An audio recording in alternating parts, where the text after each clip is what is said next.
سے وقت میں آپ کو بلایا گیا اور آپ بڑی تعداد میں یہاں آئے. رخسار صاحب نے جو سے صاحب نے بہت سی باتیں کر دی ہیں. میں ایک دو باتیں گزارش کروں گا, ان کو ریپیٹ نہیں کروں گا. سب سے پہلے جو بجلی کا معاملہ ہے, آپ کے سامنے ہے کہ جب میاں محمد نواز شریف صاحب وزیر اعظم تھے تو یہ بجلی جو ہے اس کی لوڈ شیڈنگ ختم ہوتی تھی. یہ دوبارہ کیوں شروع ہوئی, یہ حالات سارے آپ کے سامنے, میں اس کو ریپیٹ نہیں کرنا چاہتا کہ پچھلے 4.5 سال میں جس طرح سے بیڑا گرک کر دیا گیا معیشت کا, یہ اسی کے جو ہے سزا میں ہم لوگ اترے ہیں. بہرحال وہ ایک لمبی بات ہے. میں آزاد کشمیر کے لیے بات کرتا ہوں کہ یہاں دو طرح کی لوڈ شیڈنگ ہوتی ہے. ایک لوڈ شیڈنگ ہے جو انہوں نے شیڈول بنایا ہوا ہے, دوسری لوڈ شیڈنگ جو ہے وہ فورس لوڈ شیڈنگ کا نام دیا ہوا ہے. اس کا کیا ہوتا ہے کہ مثلا 1 گھنٹہ انہوں نے بجلی بند کی, 1 گھنٹہ فورس لوڈ شیڈنگ آتی, 2 گھنٹے بجلی بند ہوتی ہے, اکٹھی بند ہوگی. یہ اس کا کوئی حل نہیں ہے. بات ہوا اس کے کہ ہمارے جو ذمہ داران حکومت میں جو ہمارے منسٹر صاحبان بیٹھے ہوئے ہیں, ان کو یہ چاہیے کہ آزاد کشمیر کی ٹوٹل کتنی اس کی ضرورت ہے, جو آزاد کشمیر میں بجلی کی کتنی ضرورت ہے. فرض کیا یہاں 400 میگا واٹ کی ضرورت ہے, یہاں 200 میگا واٹ لوڈ شیڈنگ کرتے ہیں.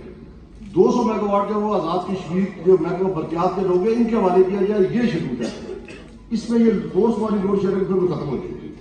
جو یہ شیڈول طے کریں گے, کم از کم ایک بات تو سب کے سامنے ہوگی کہ ہماری 4 گھنٹے بجلی بند ہوگی, 6 گھنٹے بند ہوگی, 8 گھنٹے. اس میں تو پتہ نہیں چلتا 18 گھنٹے بجلی بند ہو جاتی ہے. تو اب جب تک یہ نہیں کریں گے, اس سے ہماری جان نہیں چھوٹے گی لوڈ شیڈنگ سے, جب تک بجلی کے سسٹم پیچھے پورا نہیں ہوتا. تو سب سے پہلی بات یہ ہے کہ ان کو آزاد کشمیر کو جو ہے نا جو برقیات کے لوگ ہیں ان کے حوالے کیا جائے, یہ ان کا جو ہے شیڈول مرتب کرے.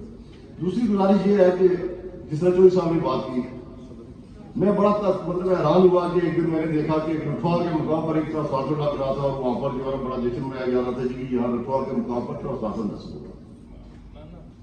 میں دربار دل کہتا ہوں اور یہ اس بات کو میں ثابت کر سکتا ہوں کہ پچھلے 1 سال میں اس حکومت نے 1 بھی ٹرانسفارمر نہیں دیا, 1 کلومیٹر سڑک نہیں دی. کوئی بتا دے گی کہ کس جگہ ٹینڈر ہوا ہے جو اس حکومت نے دیا ہو. یہ چونکہ الیکشن آ گئے تھے جون میں, جو ہماری بنی ہوئی تھی, جو اسکیمیں بنی ہوئی تھی, مثلا ٹرانسفارمر کے جتنے بھی جو ہے سیکٹر ٹرانسفارمر اس سے پہلے حلقہ نمبر 1, 2, 3 میں جو ہے وہ لگائے گئے, وہی ٹرانسفارمر اب آئے. چونکہ اس وقت پابندی لگی تھی الیکشن کمیشن کی طرف سے کہ آپ ٹرانسفارمر نہیں دے سکتے, وہی ٹرانسفارمر اب ہمارے رکھے ہوئے جو ہے نا وہ کہہ رہے تھے کہ وہ آپ نے جو ہم نے ٹرانسفارمر آپ کو دے دیا. وہ جو رٹوا لگا وہ بھی چودھری صحیح صاحب کا جو ہے ڈی پی میں شامل ہوا تھا ٹرانسفارمر. سڑک بھی جو وہ بھی شامل کی تھی. اسی طرح ہمارے حلقے میں بھی یہی صورتحال ہے. ایک پیسے کا بھی کام انہوں نے کیا اس پچھلے 1 سال میں, اور وہ پتہ نہیں چلتا جی کہ وہ جب باتیں کرتے ہیں پتہ چلتا ہے پورا حلقہ ہی جو ہے نا وہ اس کو کوئی جنت بنا دیا. گزارش یہ ہے کہ باتوں سے کام نہیں چلتے. ان کی کارکردگی 1 سال سے میں سمجھتا ہوں کہ اس سے بدتر اور بدترین کارکردگی نہیں ہو سکتی. دوسری بات جو انتہائی اہم بات ہے جس کو صحیح صاحب نے بات کی ہے, میں تھوڑی سی اس بات میں, یہ جو ہمارا برج کا معاملہ ہے رٹوا رہے ہوں, میں رخسار صاحب سے گزارش کروں گا, صحیح صاحب سے گزارش کروں گا, میر پر کے تمام لوگوں سے, کیونکہ اگر یہ برج بنتا ہے تو سب سے زیادہ فائدہ اس میر پور شہر کو پہنچے گا. یہ اسلام گڑھ جو ہے اس کی ایک مطلب ایک مارکیٹ بن جائے گی. ڈڈیال ٹکسواری جو ہے ان کے لیے اتنا آسان ہوگا کہ اس میں میر پور کے کاروباری جو لوگ ہیں ان کو سب سے زیادہ مارکیٹ ملے گی. اور اس میں رکاوٹ جو ہوئی ہے, یہ میں سمجھتا ہوں کہ سب سے زیادہ جو باتیں وہ کرنی چاہیے جو ایمانداری سے ہوتی ہیں, جو بیروکریٹ سے ہمارے یہ ان کی نائلی اور نالائکی کی وجہ سے جو پل جو ہے روکا ہوا یہ تعمیر نہیں ہو سکا. ورنہ ان کے پاس 2 سال پہلے ان کے پاس اتنی رقم موجود تھی جتنی اس پر کاسٹ آ رہی تھی, یہ کام کر سکتے تھے.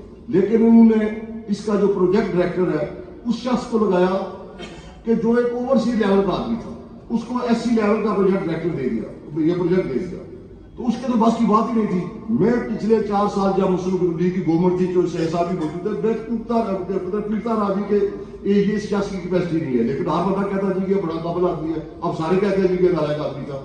اگر یہ برج نہیں بن سکا تو اس میں سب سے زیادہ ذمہ داری اس کی ہے. اور جو کمیٹی بنی تھی اس کمیٹی نے بھی یہ کہا تھا کہ اس کے خلاف جو ہے کیس بننا چاہیے, کیونکہ اس نے کرپشن بھی کی ہے اور اس کی وجہ سے یہ پل بھی ڈیلے ہوا ہے اور احتساب والوں کے خلاف کیس بنانا چاہیے.